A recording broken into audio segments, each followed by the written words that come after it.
Hoy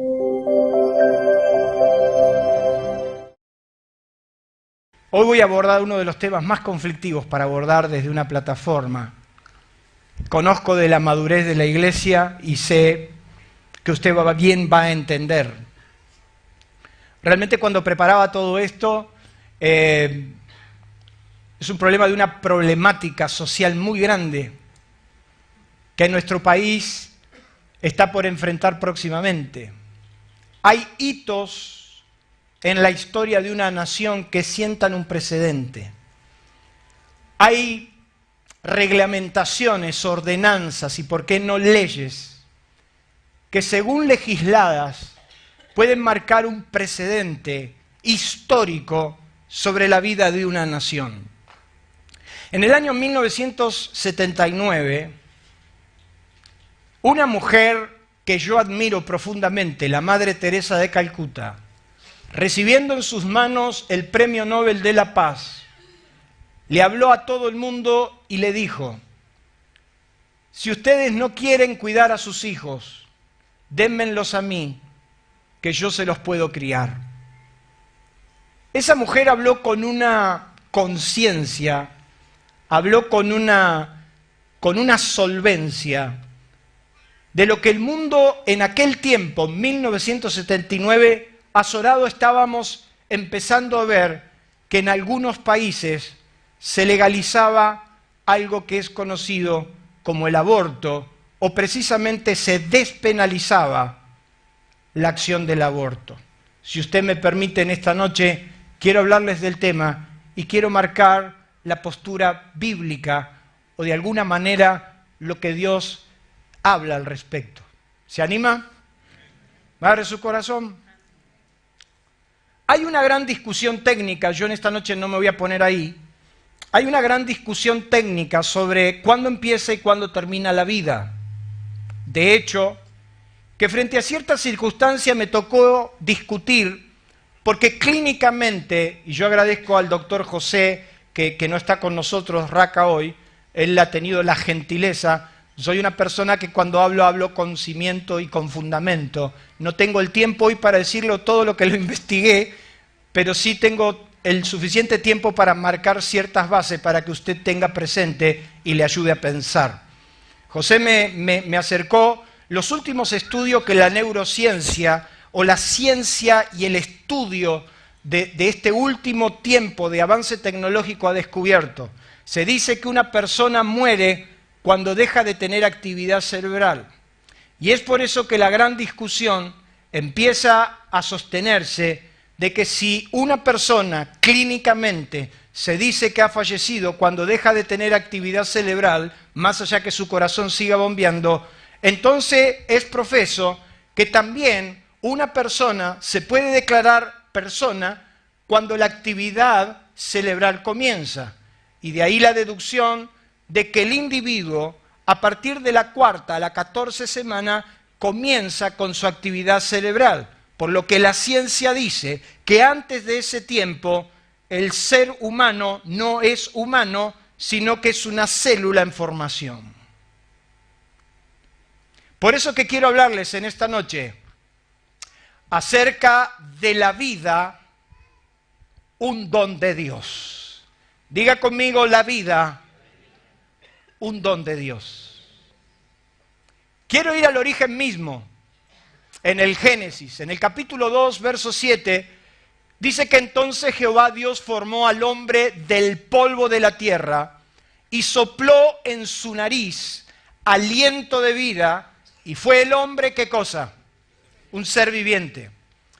Una traducción más contemporánea, la Nueva Versión Internacional, dice que y Dios el Señor formó al hombre del polvo de la tierra y sopló en su nariz aliento de vida, y el hombre se convirtió en un ser viviente.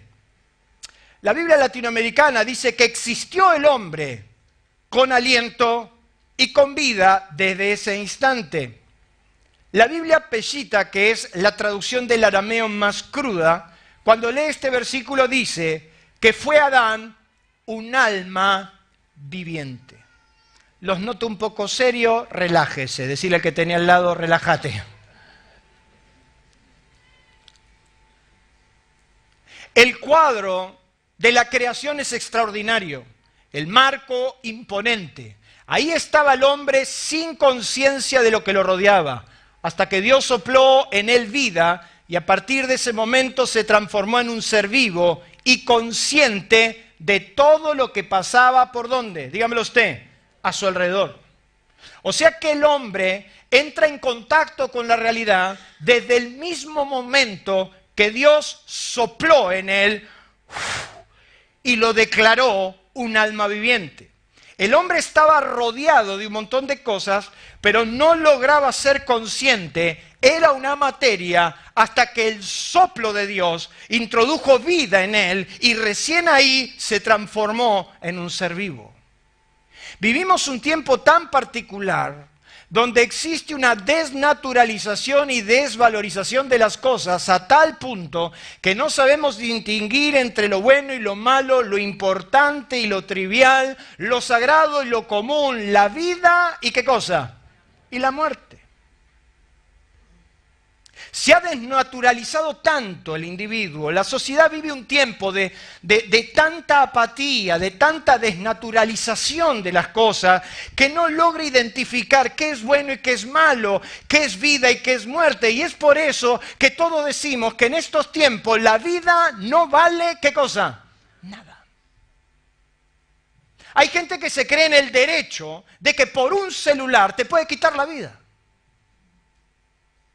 De hecho, que cuando usted ve lo que está pasando en estos tiempos, donde se mata con una hazaña, usted se da cuenta que el individuo, en realidad, lo que le pasa es que ha perdido el tino y no sabe identificar lo que cuesta una vida humana. Noches de desvelo, trabajos incansables, buenos ejemplos para marcar una criatura. Trabajo duro para marcar un ejemplo, sacrificio para dar un estudio. Educamos nuestros hijos y de repente una persona sin pena de ningún tipo es capaz de asesinarte de la peor manera por un par de zapatos.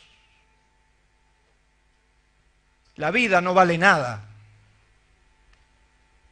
Y entonces nos transformamos en una sociedad totalmente insensible, donde podemos matar a un ser humano de la misma manera que matamos un perro. Es más, hay gente que puede llegar a sentir más pena por asesinar a un perro que por matar a un hombre. ¿Qué sociedad nos toca vivir? Porque existe un desprecio por la vida a tal punto que una nación voluntariamente y por ley puede llegar a legalizar el mayor de los crímenes que se pueda legalizar, la muerte de un inocente indefenso que nunca pidió vivir más allá de toda circunstancia. Abróchese el cinturón. Yo no estoy hablando de las circunstancias que generaron ese embrión. Yo no puedo analizar lo que pasó en cada caso. De hecho, que tampoco voy a cometer la torpeza de cerrar mis ojos y de pensar que toda circunstancia tiene que ser guiada por la misma ley. Hay circunstancias extremas que la quiero evaluar, que la quiero pensar. Pero vivimos en una sociedad que tiene un desprecio por la vida, hermano. Existe un desprecio nacional tan fuerte por la vida que somos capaces de legalizar el crimen más terrible y un efecto tan nocivo para una nación, sencillamente por un tiempo oportuno político, donde esta ley tapa otros problemas que la sociedad no ha resuelto. Y si usted puede dar un aplauso a lo que acabo de decir, hágalo.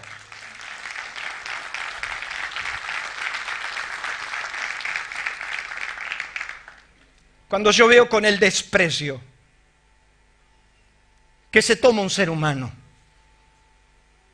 cuando pude investigar que aún mismo, hoy, en este momento, hay gente que es capaz de alquilar una criatura, de doparla, de drogarla, para pararse en un semáforo y fingir que tiene una criatura y sencillamente esa criatura está totalmente drogada para sacar dinero. ¿A dónde hemos llegado?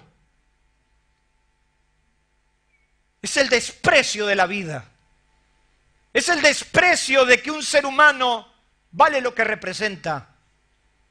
Y no nos damos cuenta que estamos frente a algo que puede postrar a nuestra nación definitivamente, que puede llevarla a un extremo de gravedad institucional. Y no voy a hablar de política acá, pero de gravedad institucional y moral y espiritual que pocas veces hemos visto. Qué triste lo que nos está pasando. Dios, cuando compartió su esencia de creador con su creación, le dio una facultad que el hombre no se da cuenta. El único ser sobre este universo y de todo lo conocido que puede crear un ser eterno es Dios. ¿Está de acuerdo conmigo? Dios es el creador que crea un ser eterno, tiene la facultad de crear algo eterno, nadie lo puede hacer.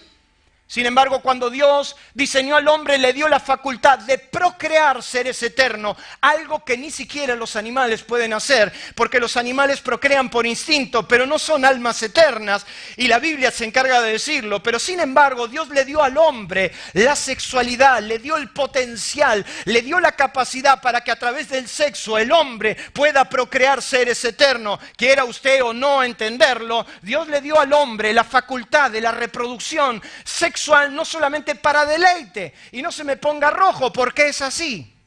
Amén. No, de sexo no hablemos. Sí, de sexo vamos a hablar.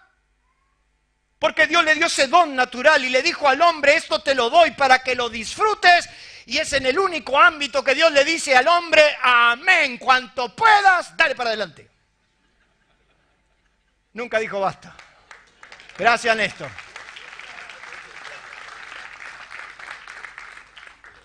Y está bien que lo disfrutes, solamente que Dios dijo solamente que lo tenés que hacer dentro del matrimonio. Pero lo cierto es que Dios le dio al hombre la facultad de deleitarse a través del sexo y de procrear seres eternos. Compartió su naturaleza para que el hombre y la mujer tengan el potencial de que a través de su encuentro puedan formar seres eternos con voluntades eternas. Dios diseñó al hombre para que se procree, para que crezca, y nos hizo, escúcheme bien, nos hizo de una manera muy particular. Dios le dio el sexo con un sentido preciso. Y no para que sencillamente el hombre lo viva de una manera salvaje, casi sin sentido, por instinto. La imagen de la sexualidad que se nos quiere imprimir es una imagen de un sexo por instinto. ¿Te gusta? Y ahí te vas.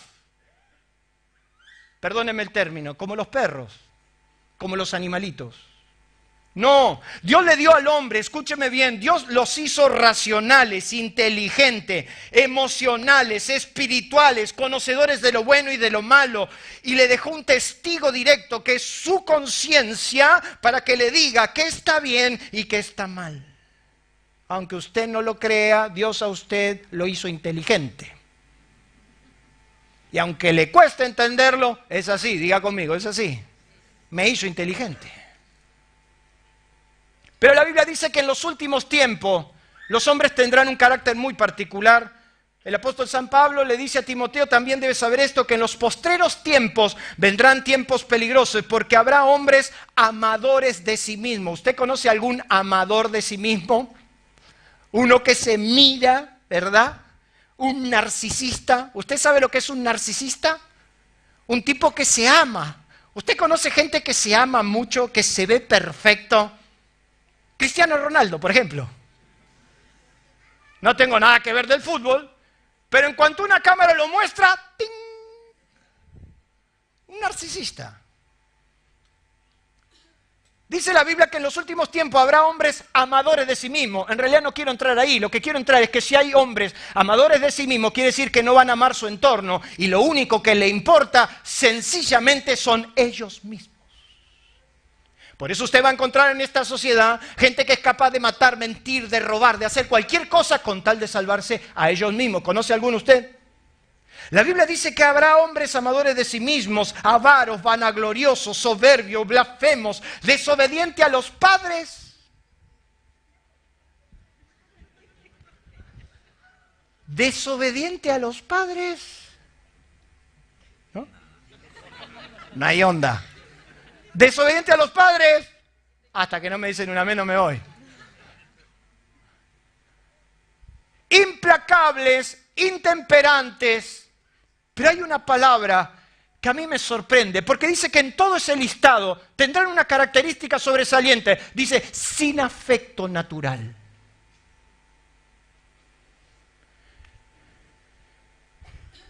Gente sin afecto natural.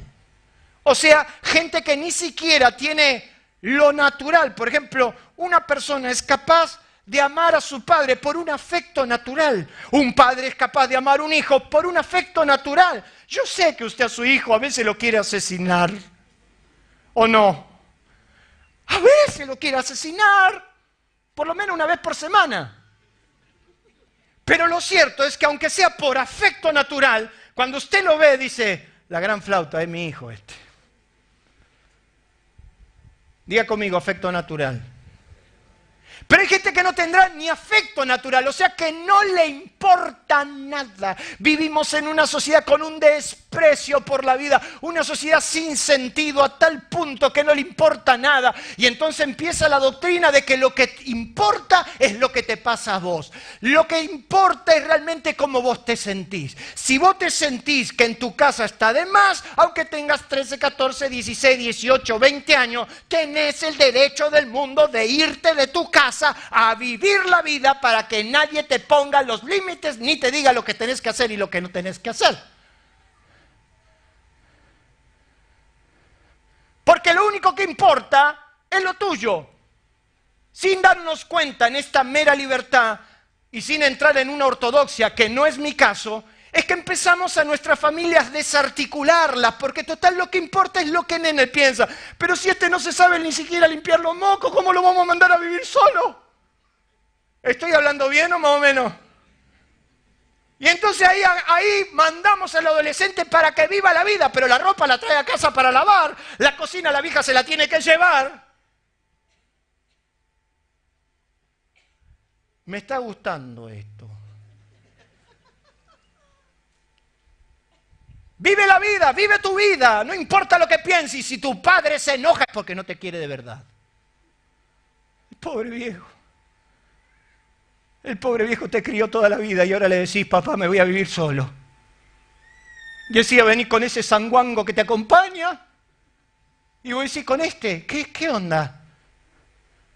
Pero no importa. Sin afecto natural no existe la imagen paterna, no existe la imagen. La imagen de una familia alrededor de una mesa ya no existe. Es más, estamos en una mesa y lo único que tenemos a la orden es esto. ¿Puedo seguir o estamos mal? ¿Qué época de la mesa larga? En casa las leyes estaban bien claras. Mi papá en un solo grito decía, hay una sola manera de irse de esta casa y es casado. Y vos te malcasabas pero te ibas, no es mi caso. No es mi caso, yo me bien casé, ¿verdad? Pero dice que en estos últimos tiempos habrá todo este sentimiento que está rodeando. Y entonces, aunque usted no lo crea, entramos en una dinámica donde lo único que importa es cómo te sientes. Y tengo que mirar azorado y hasta tengo que respetar. Porque si usted no sabe y si usted no lo entiende, yo tengo que mirar azorado en esta semana, en un canal de televisión, en un noticiero, una gran novedad. La primera escuela trans para que los chicos de 9, 11 o 12 años que todavía no tienen identificado para qué lado van, vengan porque acá no los discriminamos.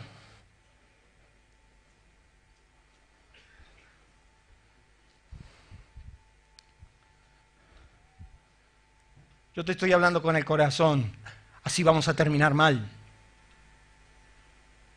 Porque no hay un sentido. No hay una orientación y no estoy discriminando a nadie. Yo te respeto.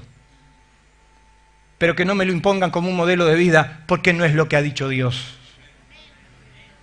Dios le dio la conciencia al hombre para que sepa qué está bien y qué está mal. Por eso quiero tomarme unas 3 o 4 horas, va a amanecer en esta noche acá. ¿Qué nos dice el Creador de la vida?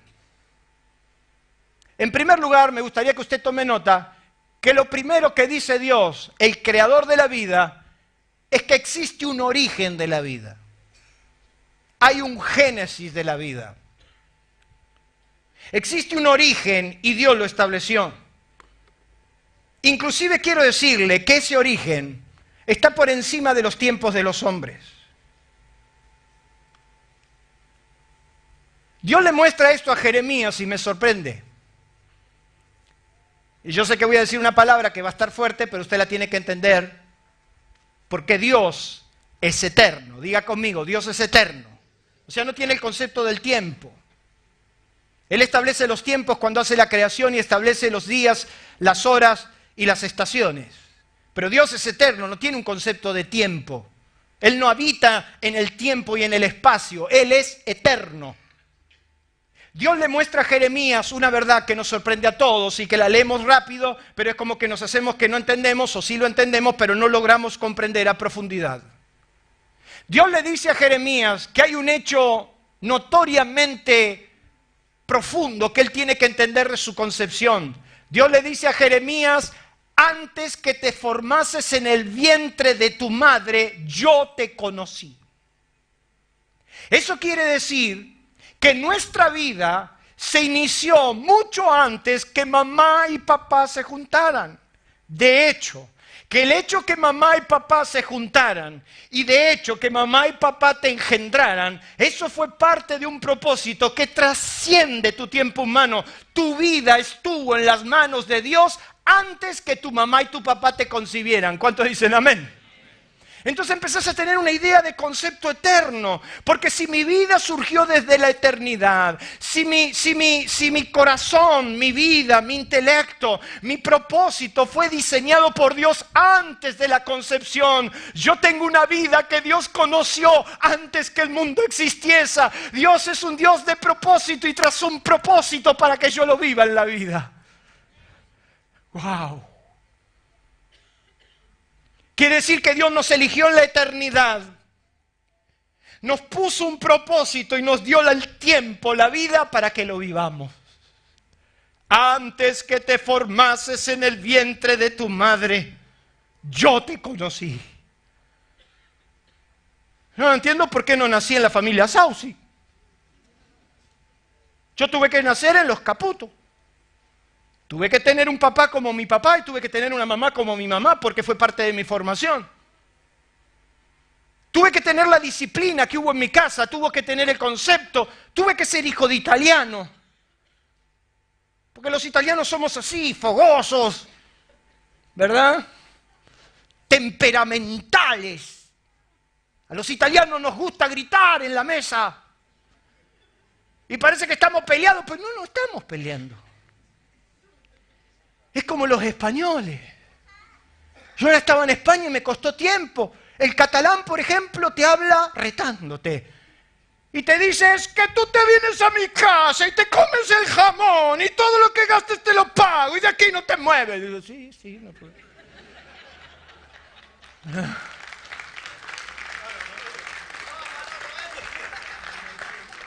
Entonces Dios diseñó un plan. Que lo diseñó antes que mi papá. Mi papá era un galán, tenía una facha impresionante. Mi mamá cuando lo vio, ¡pah!, cayó. Hizo un hijo extraordinario y 5 lo que pudo. Yo soy el extraordinario. No, David, por favor. Carlos, José, no, vos sos el más lindo, José. Todo tuvo que ver con todo, tu vida, tu pasado, todo lo que te pasó en tu familia. Cuando vos entendés esa palabra, Jeremías, quiere decir que hasta tu pasado estuvo formulado, Dios lo estableció, Dios lo diseñó, porque tu vida empezó antes de la concepción. Y Dios dice, el creador de la vida, que antes que nacieses en el vientre de tu madre te conocí. Como lo veo muy parado, agarre su Biblia, por favor, y vaya al Salmo 139. Mire lo que va a decir el gran rey David. Cuando David escribe el Salmo 139, dice que él recibe un conocimiento que es demasiado maravilloso para él y que no lo puede entender. Mire lo que dice en el Salmo 139, verso 13. ¿Lo encontró?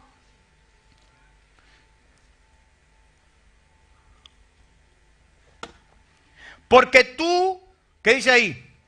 Porque tú me formaste, tú formaste mis entrañas. Tú me hiciste en el vientre de mi madre. Te alabaré porque formidables y maravillosas son tus obras. Estoy como maravillado y mi alma lo sabe muy bien. Padre, David está diciendo, esto me ha sido revelado y este conocimiento me voló la cabeza. Yo no soy una coincidencia sexual.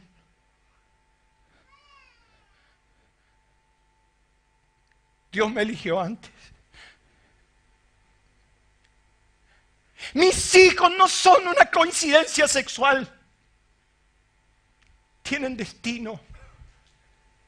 Y mire lo que dice David: te alabaré porque formidables y maravillosas son tus obras. Estoy maravillado y mi alma lo sabe bien. No fue encubierto en ti mi cuerpo, bien que en oculto fui formado y entretejido en lo más profundo de la tierra. Mi embrión vieron tus ojos. Si lo puede decir amén, diga wow. Mi embrión vieron tus ojos y en tus libros estaban escritas todas aquellas cosas que fueron luego formadas sin faltar una de ellas. Cuán preciosos me son, oh Dios, tus pensamientos. Cuán grande es la suma de ellos.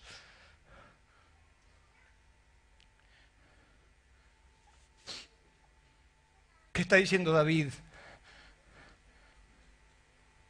Mi embrión vieron tus ojos. Escúcheme. Esto tómelo como algo mío. Yo quiero decirles que Dios nos conoció mucho antes de la concepción. Yo quiero decirte que el día que nosotros despertemos a la eternidad, el día que volamos a la eternidad y nuestros ojos sean abiertos y conozcamos a Dios, nos daremos cuenta que en el cielo ya estuvimos.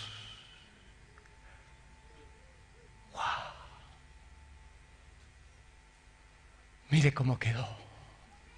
La parábola que poco entendemos, la parábola del hijo pródigo, me la enseñaron desde la clase bíblica. El hijo pródigo es que se fue de casa. Y además cuando uno andaba medio mal, que se iba de la iglesia, cuando volvía, ¿de qué te predicaban? El hijo pródigo. Yo no sé dónde me están. ¿A vos también te predicaban del hijo pródigo? Y hasta te lo cantaban. Vuelve, vuelve. Y entonces el hijo pródigo era el hijo que se fue lejos y que volvió. Lo que usted no entendió que Jesús dijo que está hablando del reino de los cielos y que empezó a hablar de la comparativa. Y entonces Jesús habló del hijo que volvió a la casa del Padre.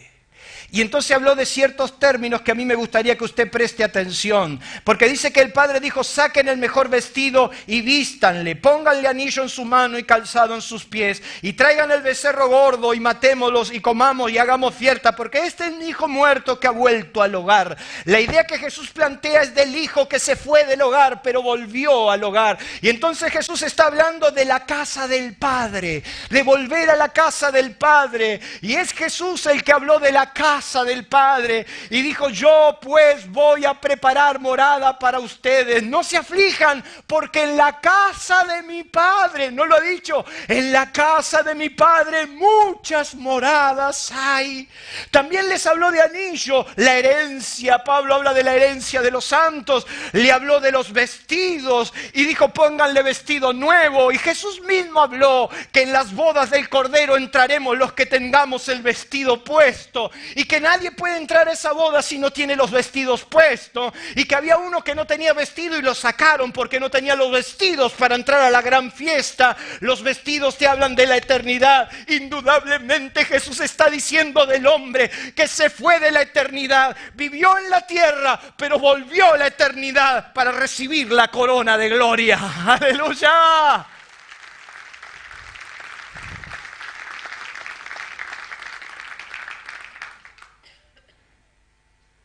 Por eso cada vez que te acercas a lo eterno, tu corazón se estremece.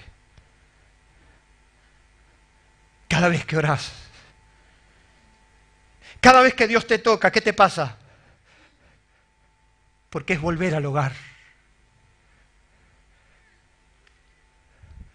Yo sé que cuando despertemos en gloria, he tenido visiones al respecto y no me la doy.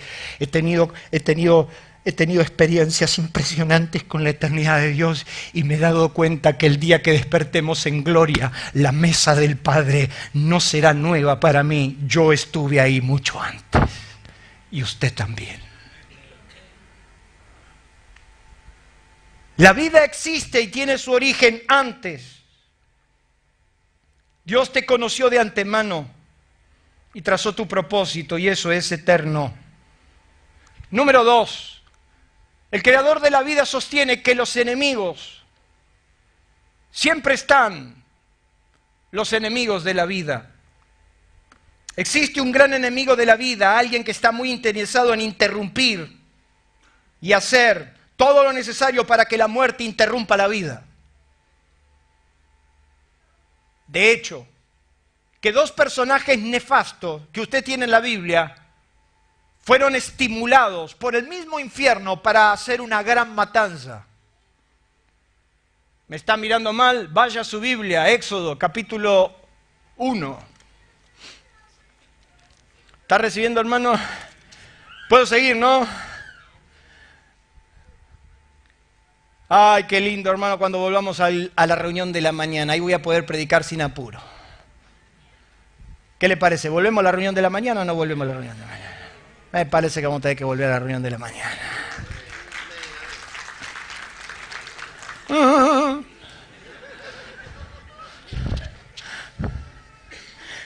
Miren lo que dice Éxodo capítulo 1, verso 13.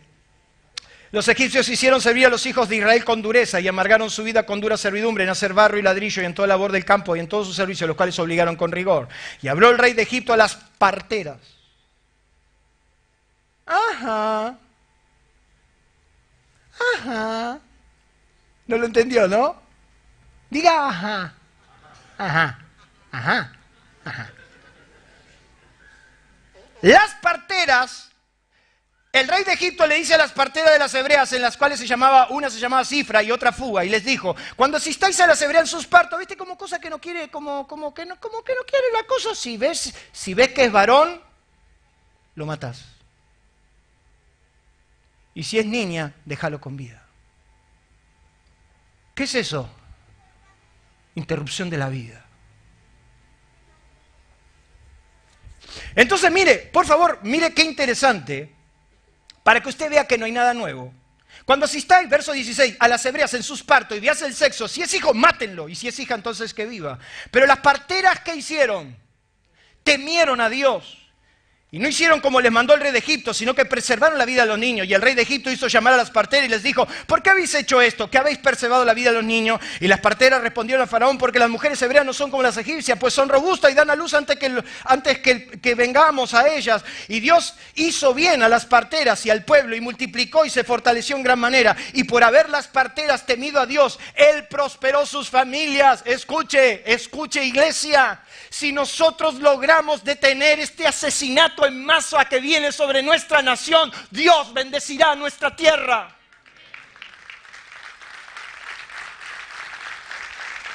Porque por la inconsciencia de la vida va a haber gente que sencillamente va a interrumpir la vida y será un niño no nacido, sencillamente como un método anticonceptivo. Y no está diciendo Dios eso: yo soy el dueño de la vida y el principal estamento cuando Dios dijo: no matarás.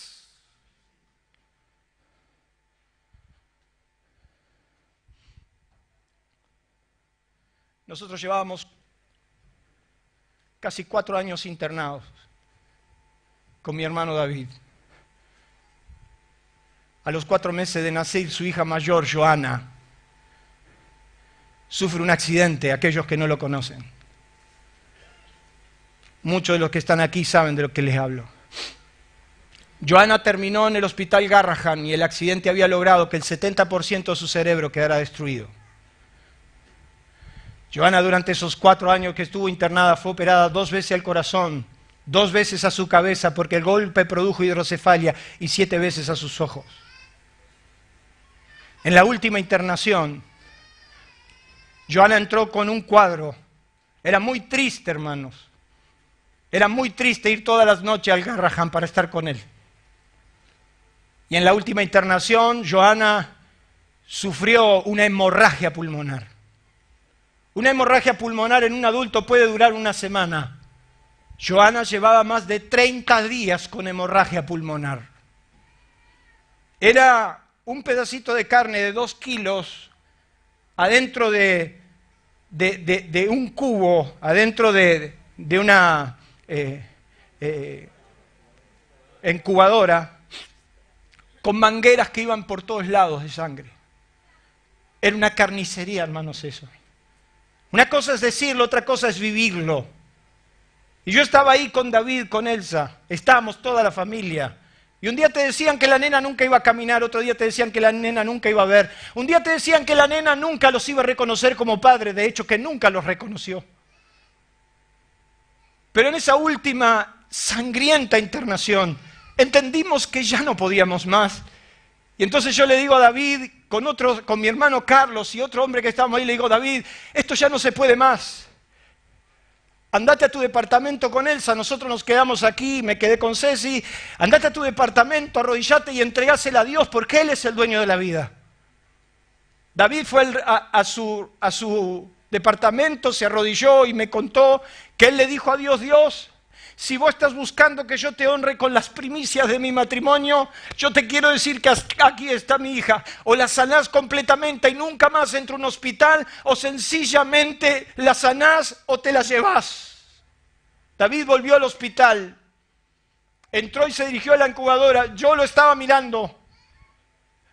Metió la mano por adentro de la incubadora, agarró la mano de la nena y le dijo, Joana, si vos te querés ir con el Señor, quiero decirte que yo estoy de acuerdo. Algún día hablaremos todo lo que aquí no pudimos. La nena no tenía tacto, no lo reconocía. La nena le abrazó los brazos y se fue.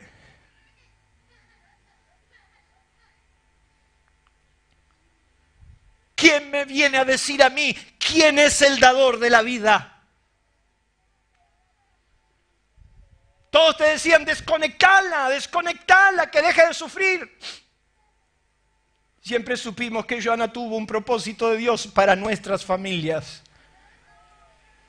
Faraón, con todo su poderío, cuando se da cuenta que las parteras no le hacen caso, establece una ley.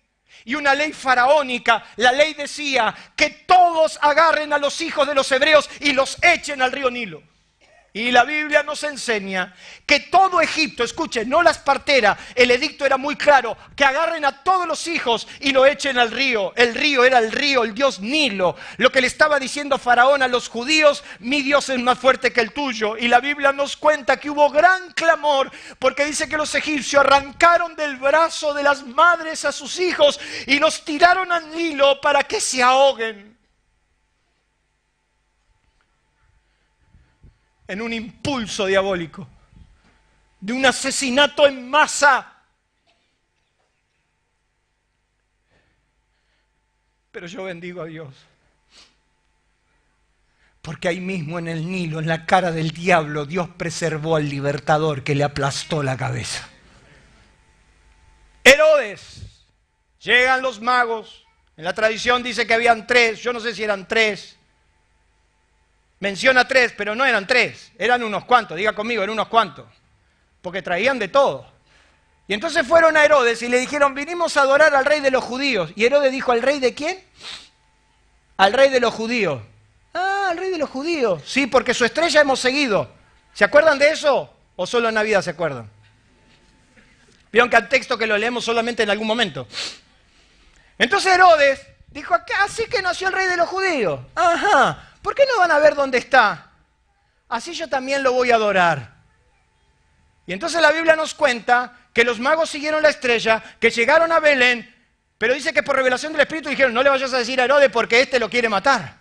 Entonces Herodes, cuando se dio cuenta que los magos no volvieron, dice que mandó a indagar, mandó a decir, a ver, ¿dónde tenía que nacer el rey de los judíos? Y entonces dijeron, va a nacer en Belén. Y entonces se fijó cuál era el tiempo. Y menos mal que el Espíritu Santo le dijo a José, andate para Egipto porque Herodes viene para matar. Herodes publicó un edicto y mandó a asesinar a todos los niños de 2 años para abajo. ¿De dónde usted cree que viene el impulso de interrumpir la vida?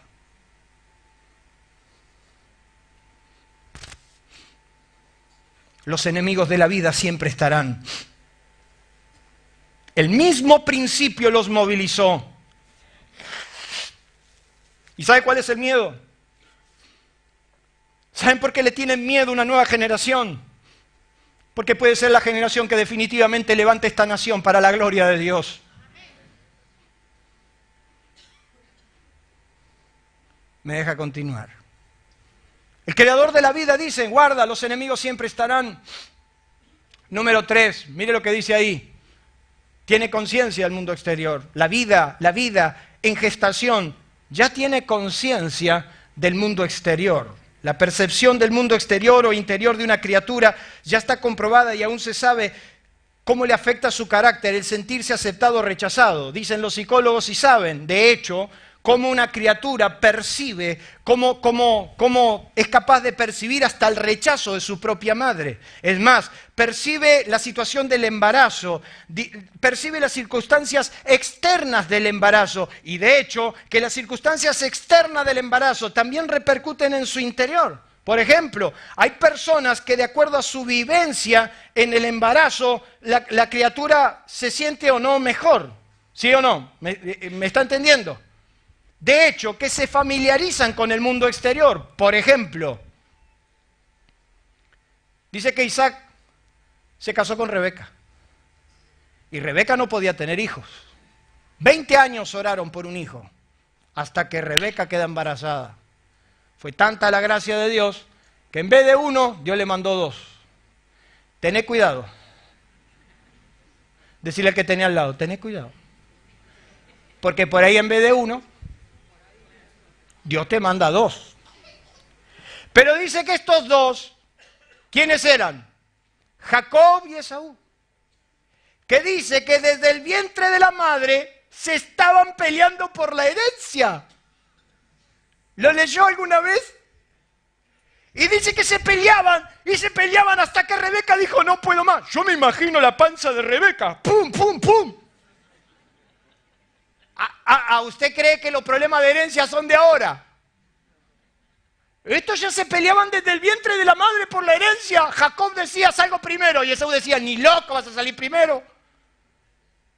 Dice que Rebeca fue a Dios y le dijo, ¿qué me pasa? Nunca tuve un embarazo tan traumático.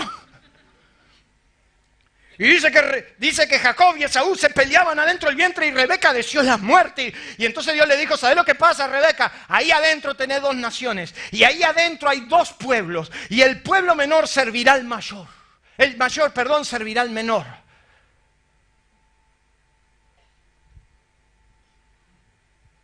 Para mí esto no está escrito. Esto es San Ángel 3. Para mí que esos chicos se peleaban porque escuchaban a Rebeca. Rebeca era una luz. Isaac era medio... ¿Se acuerdan? Isaac era medio lento. Medio lento. Porque de hecho, que Abraham le tuvo que conseguir la novia. ¿Lo leíste alguna vez? Yo iba a decir, lo leíste. Se me luenga la traba. Vos fíjate que Isaac cuando era grande, ya era bastante... ¿Qué pasó? Isaac, yo ahora no toqué. Isaac ya era grandecito y Abraham le empieza a decir, che, Isaac, ¿no pinta una prima, algo? No. Estoy bien así.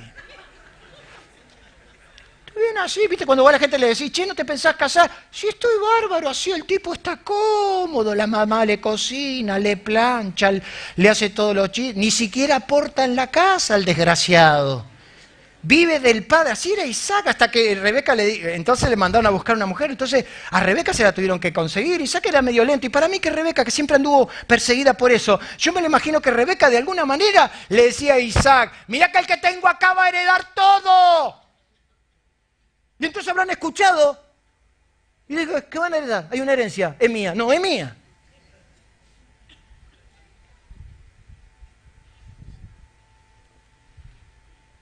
Aún desde el vientre sos consciente del mundo exterior. Gustavo y Pau dice que le ponían mensajes míos a su hija. Por eso ahora cuando predico se duerme. Ya se cansó de escucharme. Yo este no lo escucho más. Es consciente del mundo exterior. Hay gente que le pone música, que se siente identificado. ¿No te pasó que de repente vos escuchabas música y cuando ya la chica, el nene está afuera, se identifica con eso porque desde el interior, desde la fecundación, ya identifica su mundo exterior? Elizabeth queda embarazada y eso fue un milagro, porque era estéril. Y está embarazada de Juan y era el 6º mes. Y María recibe el alumbramiento. El ángel Gabriel le dice que van a ser el santo hijo de Dios. Y que su pariente Elizabeth estaba embarazada. Y entonces la Biblia nos cuenta que María fue a visitar a Elizabeth. Tenía 6 meses Juan en el vientre de su madre Elizabeth. Y dice la Biblia que cuando Elizabeth escuchó la salutación de María, Juan desde el vientre percibió que era el Mesías y se llenó del Espíritu Santo y se alegró porque se encontraba con el dador de la vida.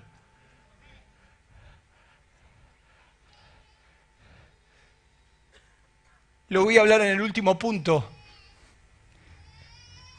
Un aborto es rechazar al Creador, porque es el dador de la vida.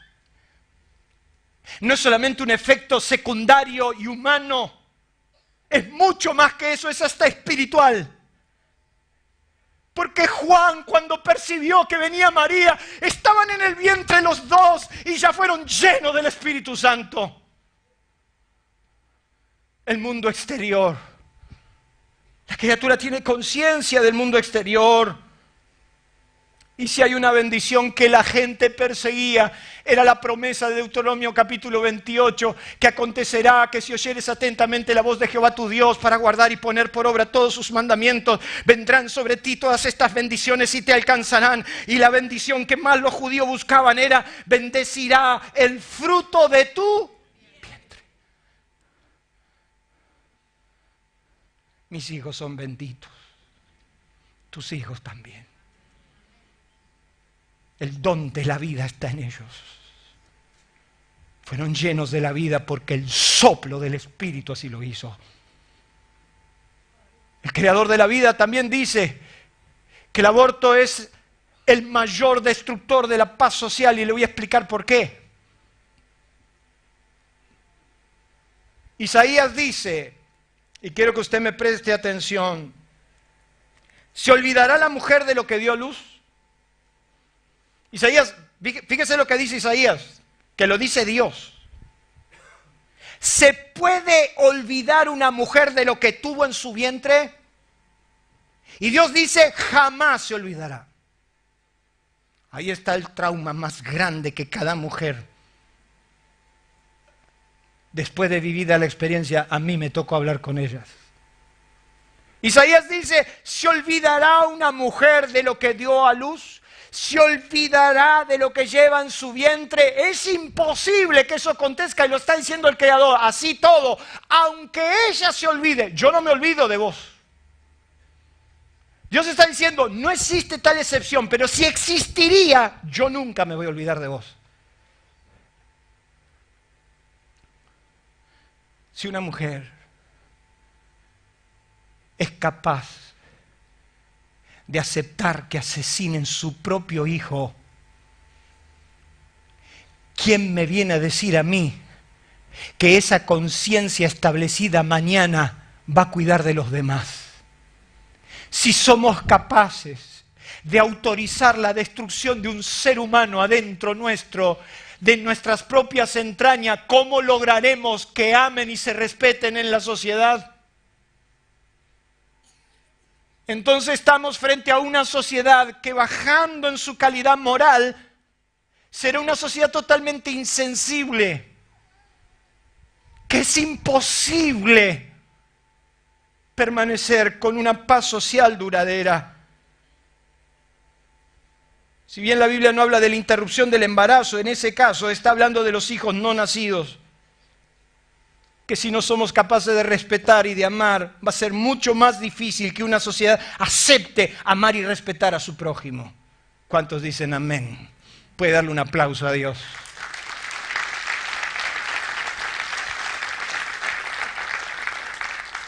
El dador de la vida habla del rechazo y el desprecio, el más frontal de todos. Y quiero que me preste atención.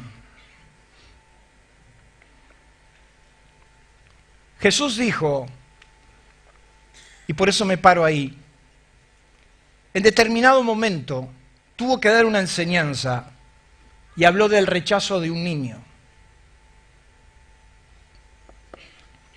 Dice que Jesús tomó a un niño, lo puso en medio de los discípulos y tomándolo en los brazos. No solamente Jesús tomó al niño, lo puso en medio, sino que tomándolo en los brazos, en un afecto paterno, tomándolo en los brazos, les dijo, el que recibe a este niño, dígamelo usted, a mí me recibe.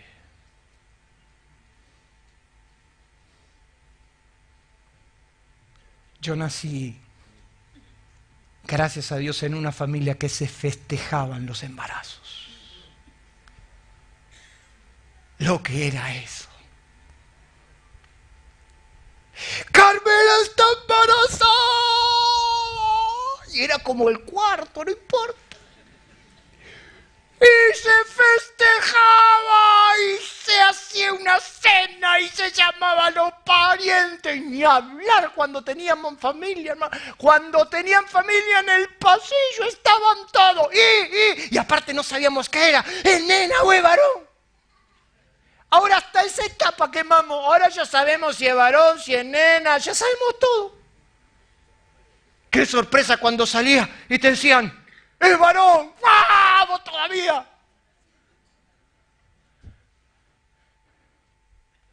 Jesús puso un niño y dijo, el que recibe este niño me recibe a mí. Y el que me recibe a mí, recibe al que me envió. Y en otra parte dijo, si ustedes no se vuelven como un niño, no podrán entrar. Rechazar a un niño no nacido es rechazar directamente a Jesús. Es despreciarlo. Porque el que lo recibe a Él, el que recibe al niño, lo recibe a Dios. ¿Cuántos dicen amén? El rechazo más frontal, el desprecio a la vida. No, señores, no es un desprecio a una criatura que viene a molestar. Es el desprecio al Creador. Es el desprecio al que dio la vida y al que te da la oportunidad de tener y administrar un ser eterno que es tu propio Hijo. Voy a terminar en esta noche.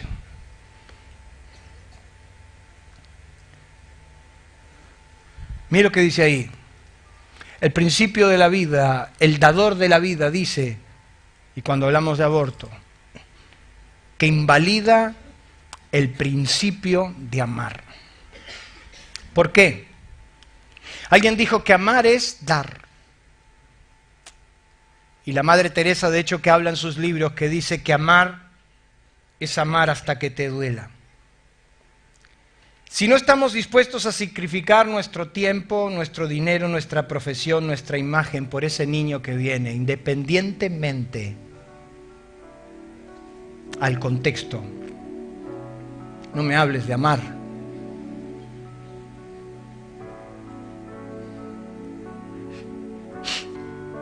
Hay gente que ama la naturaleza, hay gente que ama esto, ama lo otro.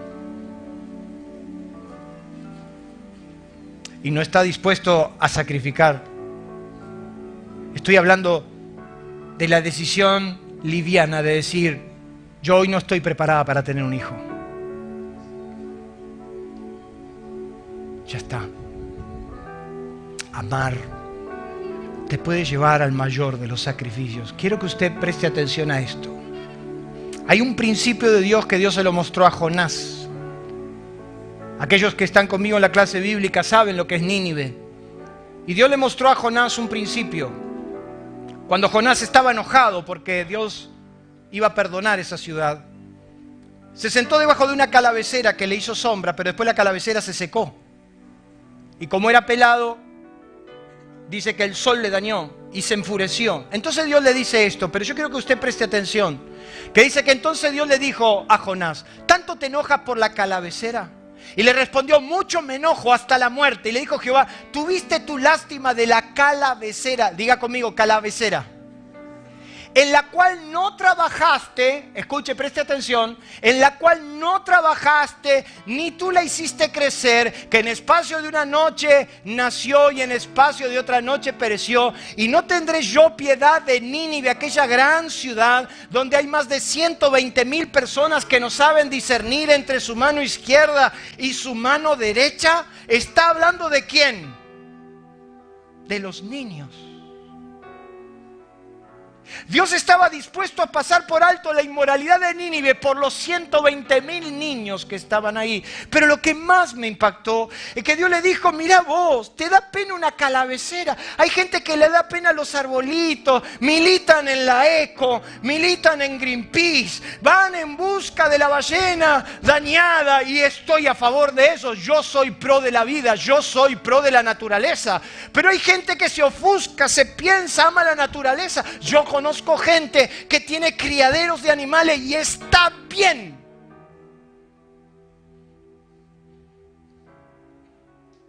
Pero no le da lástima los miles y miles de niños que son asesinados. Y Dios le dice, mirá, vos no tuviste lástima de una planta por la cual no trabajaste ni la hiciste crecer. Quiere decir que Dios trabaja por nuestro crecimiento.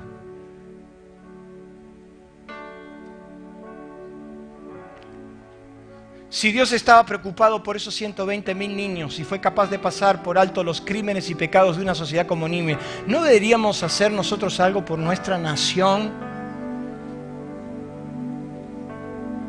¿Cómo evitar esta tragedia nacional?